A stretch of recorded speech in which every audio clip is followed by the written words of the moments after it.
নমস্কার বন্ধুরা, আমি রেবা আপনার সঙ্গে আবার একটা নতুন রেসিপি নিয়ে এসেছি। সেটা হচ্ছে পাঁচ মিশালি সবজি। তো সেটাই পাঁচ মিশালি সবজি কীভাবে বানানো হয় সেটাই আপনাদের সঙ্গে শেয়ার করব। এখানে পাঁচ মিশালি সবজি বানানোর জন্য নিয়েছি এখানে কিছুটা কুমড়ো, একটা পটল, গাজর, আলু, ঢেঁড়স, টমেটো, এখানে উচ্ছে আছে, সয়াবিন আছে, এখানে কিছুটা বড়ি আছে আর দুটো কাঁচা লঙ্কা আছে। এগুলো দিয়ে আমি এখানে কড়াইয়ে কিছুটা সরষের তেলটা গরম হয়ে গেছে। এবার এর মধ্যে বড়িগুলো ভেজে নেব।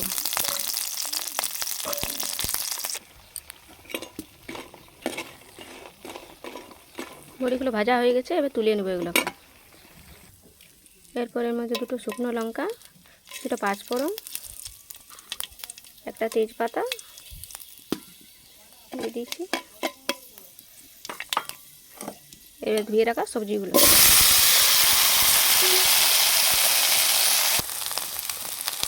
সবজিটা কিন্তু হালকা করে ভাজা হয়ে গেছে। এবার এর মধ্যে টমেটোটা দিয়ে দেবেন। এবারে 1 চামচ হলুদ গুঁড়ো, 1 চামচ জিরে গুঁড়ো আর স্বাদ মতো লবণ দিয়ে ভালোভাবে মিশিয়ে নেব।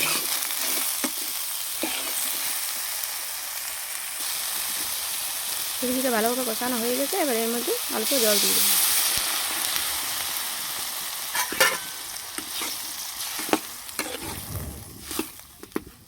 এটা ঢাকা দিয়ে 10 মিনিট রান্না করে নেব।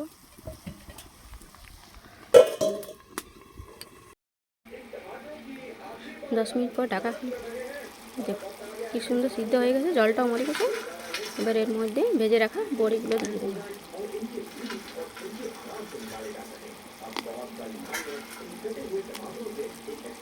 আর দুটো কাঁচা লঙ্কা দিয়ে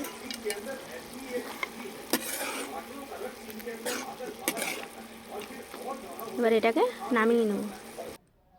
এই দেখুন সবজিটা নামিয়ে নিয়েছি, তৈরি হয়ে গেল পাঁচ মিশালি সবজি। তো এটা বাড়িতে বানিয়ে খাবেন এভাবে। এটা কিন্তু গরম ভাতের সাথে খেতে খুব সুন্দর। ভালো লাগলে অবশ্যই একটা লাইক, কমেন্ট শেয়ার করে যাবেন।